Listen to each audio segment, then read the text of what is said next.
আল্লাহ রসুল এই পৃথিবীর গ্যারেন্টি দিতে গিয়ে বলেছেন পৃথিবীটা কতদিন থাকবে। তুমি 5 তলা 10 তলা বানাচ্ছো, ইটের গ্যারেন্টি নিয়ে এলে ভাটাতে, ইটটা কতদিন লাগবে না। ভাটাওয়ালা বলছে আমার ইট 100 বছরের গ্যারেন্টি দিলাম। সিমেন্টের প্যাকেটে গায়ে লেখা আছে 75 বছরের ওয়ারেন্টি থাকলো, তুমি 75 বছর এর কেমিক্যালের জয়েন্ট খুলবে না। এটাও নিয়ে নিলাম। 1 নম্বর ব্ল্যাক স্টোন নিলাম, যেটা পাকুড়ের ভালো পাথর আনলাম, আর সুন্দর বালি, অজয়ের মিষ্টি বালি হাজির করলাম। সবগুলো দামি হলো। কিন্তু যে জমিনের উপরে ঘরটা বানাবো, জমিনওয়ালাকে একবার জিজ্ঞেস করি তুই জমিনটা কতদিন রাখবি? কে বলবে? কে বলবে?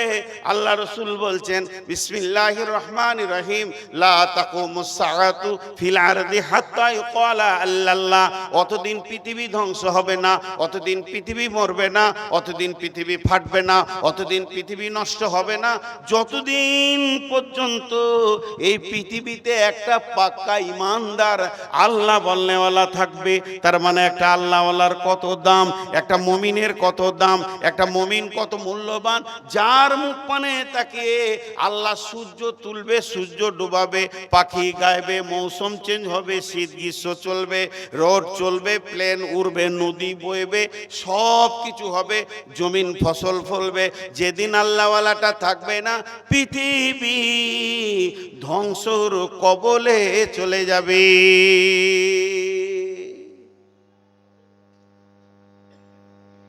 বলছে শান্তি নাই। শান্তি, সবাই বলেন শান্তি। শান্তি থাকবে কি করে? কোথায় গেল শান্তি? হ্যাঁ, শান্তি গেল কোথায়? কারো ঘরে লুকিয়েছে? কোথাও শান্তি নেই, কোথাও শান্তি নেই। পৃথিবীটা উত্তপ্ত হয়ে গেছে, তাপে তাও তাও করে জ্বলছে। আপনারা ভাবছেন অন্য জাতিরা মুসলিম বাদে নন মুসলিমরা শান্তিতে আছে? খালি নন মুসলিমকে পাশে নিয়ে বসে 2 মিনিট গল্প করেন, কলিজে জ্বলছে। আর শান্তির একটা জায়গা পেয়েছে না, কারণ শান্তির গাছটাতেই আমরা নষ্ট করে দিয়েছি, শেষ করে দিয়েছি।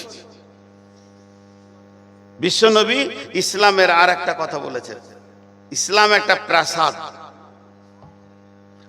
প্রাসাদ, আর একবার বলছি প্রাসাদ, বিরক্ত হবেন না, আমি একদম টাইমে ছেড়ে দেব, আপনাদের একজন প্রিয় বক্তা চলে আসবে ইনশাআল্লাহ।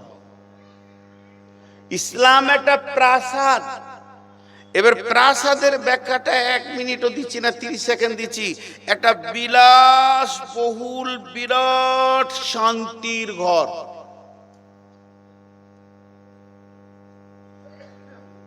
আর একবার বলছি, বিরাট একটা রাজবাড়ি, যেটা সহজে বুঝবেন, এবং সেটা বিলাসবহুল একটা বাড়ির ভিতরে মানুষের যা প্রয়োজন সব ফিটিং।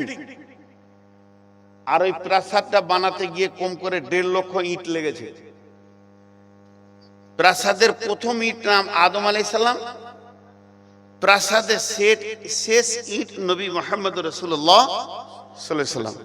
তাহলে একটা ঘর, আর এই ঘরের ভিতরে যে ঢুকে যাবে শান্তি, শান্তি আর শান্তি, no tension, no tension, no hesitation, কিছু অভাব নাই, কোনো জিনিসের অভাব নাই, সেই প্রাসাদ। কিন্তু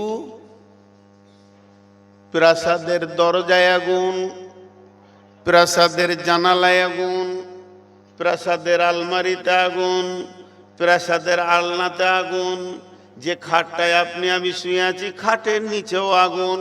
গোটা প্রাসাদ এখন যেন দাও দাও করে জ্বলছে। ইস ঘর মে আগ লাগি হ্যায় ঘর হি কি চিরাগ সে। এখন আপনি খুঁজছেন কে লাগালো আগুন, কে লাগালো আগুন। অঙ্ক করে দেখা যাচ্ছে আপনি একটা প্রদীপকে জ্বেলেছিলেন রাতে, ওই প্রদীপটাকে এমন জায়গায় রেখেছেন অসাবধানতার কারণে আপনার হাতে কিংবা পায়ে টাচ লেগে তেল সহ পড়ে গেছে, আর ওই আগুনটা গোটা ঘরে ছড়িয়ে গেছে। আপনি লাঠি নিয়ে কাকে মারবেন, আপনি নিজে দোষী। ইস ঘর মে আগ লাগি হ্যায় ঘর হি কি চিরাগ সে, ওখানে কেউ এসে লাগিয়ে দেয়নি, কেউ এসে জ্বালিয়ে দেয়নি, ওটাকে কেউ পুড়িয়ে দেয়নি। বন্ধুরে, এই পেশাটা জ্বলছে তার নিজের আগুনে।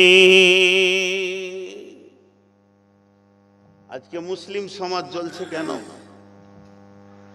কারণ খুঁজে বার করি। হ্যাঁ, গোটা বিশ্ব থেকে 10টা লোক নিয়ে আসবো। হাজি, গোটা বিশ্বতে 10টা ট্যালেন্টেড মুসলিম আমরা বাছাই করব, মানে ফেরে পড়েছি, এখন বাছাই করতে হবে। তো ট্যালেন্টেড মুসলিম গুলো যখন 10টা জমা করলাম, তারা জমা হলো, তার মধ্যে একটা ইঞ্জিনিয়ার আছে, একটা মাস্টার আছে, একটা ডাক্তার আছে, সব বড় বড় মুসলিমদের শেষ তাদের ব্রেন। তার মধ্যে একটা ধরেলেন, বোঝানোর জন্য বলছি, মদিনা ভার্সিটির প্রিন্সিপাল আছে, যিনি গোটা মদিনার ভার্সিটিটা চালাচ্ছেন, বিশ্ববিদ্যালয়টা চালাচ্ছেন, উনিও আছেন, উনি 10 নম্বরে। এবার এখানে আলোচনা কি চলছে? আলোচনা চলছে, আলোচনার বিষয় একটা, বিবৃতি একটা, আলোচনার উদ্দেশ্য একটা, মুসলমানদের এই অবস্থা কেন? একজন উঠে বলছে এটা বিজেপি চাল, ওর বলা হয়ে গেল। আর একজন 5 মিনিট বলে সারাংশ দেখাচ্ছে এটা ব্রিটিশের চাল, তারা দেশ ছেড়ে চলে গেছে, এ দেশের হিন্দু মুসলিমকে শান্তিতে দেবে না, ওখান থেকে ওরা লড়াইটা লাগিয়ে রাখছে। এই চাল, ওই চাল, ওই চাল, ওই চাল, ওই চাল, 10 জনের বলা হয়ে গেল। সভাপতি ছিলেন মদিনা ভার্সিটির প্রিন্সিপাল, কিংবা মক্কা মদিনার কোনো মসজিদের ইমাম। উনি উঠে, ওনাকে এবার পালা পড়লো যে আপনি শেষ ফিনিশিংটা দেন, আর রিপেয়ার কি আছে সেটাও বলে দিতে হবে, যে আমাদের মাঠটা বন্ধ হয়ে যাবে, আমরা সুখের জিন্দেগিটাও পাবো। উনি উঠলেন, উঠে বলছেন পৃথিবীর যত চাল আছে তোমরা বলছো ওগুলো চাল নয়, আসল কারণটা শুনে নাও। বিসমিল্লাহির রহমানির রহিম।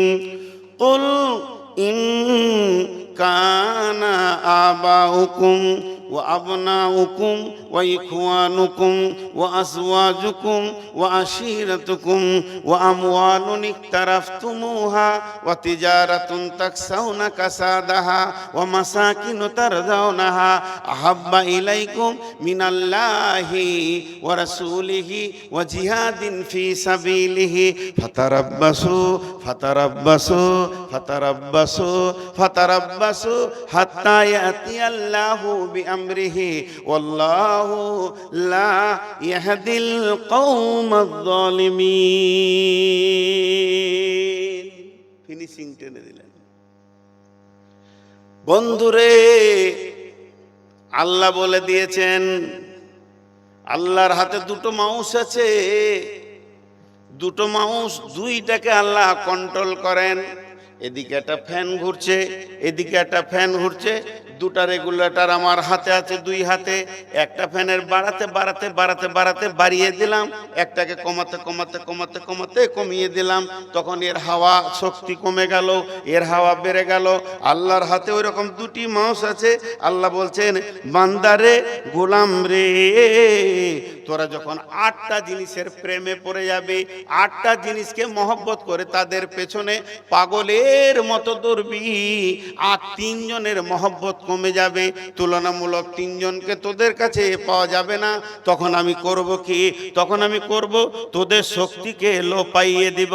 তোরা আর আমার নন, না তোরা ঘরকা না ঘাটকা, তোদের সঙ্গে আমার সন্ধি মিলছে না, এই জন্য কমিয়ে দেব, আর বিজেপি বজরঙ্গের পাওয়ার বাড়িয়ে দেব।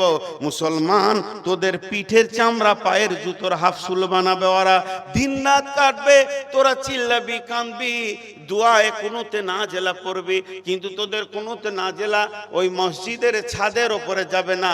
আমার কাছে যে তারের মাধ্যম দিয়ে দোয়া পৌঁছাইতে হয়, ওই তারের রগটা কাটা আছে।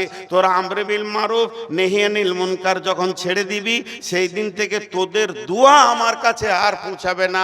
হাজার কাঁদলো দোয়া পৌঁছাবে না, তোদের দোয়া দোয়া তোদের কাছেই রিটার্ন থেকে যাবে, আর আমি আল্লাহ ওদেরকে বাড়িয়ে দিয়ে তোদের চামড়াগুলোকে তুলে নিব।